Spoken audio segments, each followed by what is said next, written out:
নমস্কার বন্ধুরা, আমি মধুমিতা। আজকে আপনাদের সামনে একটা রেসিপি নিয়ে চলে আসলাম। আজকে খুবই একটা মুখরোচক একটা রেসিপি। আর সিদুল শুটকি দিয়ে শুকনো লঙ্কা দিয়ে আজকে একটা ভর্তা করে দেখাবো।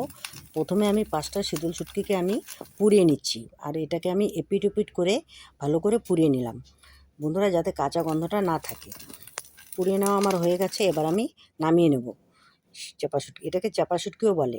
এটাকে নামিয়ে নিলাম। তারপরে কিছু পরিমাণ রসুন আমি এটার উপরে পুড়িয়ে নিলাম।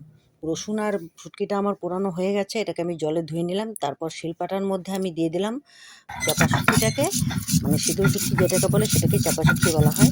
এটাকে দিয়ে দিলাম শুটকিটাকে, তার সাথে দিয়ে দিলাম আমি রসুন পোড়াটাকে, আর দিয়ে আগের থেকেই আমি কিছু পরিমাণ শুকনো লঙ্কা ভিজিয়ে রেখেছিলাম, সেই লঙ্কাটাকেও আমি দিয়ে দিলাম। এখন তিনটাকে আমি একসাথে ভালো করে পেস্ট করে মানে বেটে নেব। আপনারা দেখুন, খুব ভালো করে বেটে নিয়েছি। আর এটা খেতে এতটাই সুস্বাদু যে কি বলবো বন্ধুরা, আপনারা যদি খেয়ে দেখেন তাহলে বলতে পারবেন কি অসাধারণ খেতে। আপনারা বাড়িতে নিশ্চয়ই ট্রাই করুন।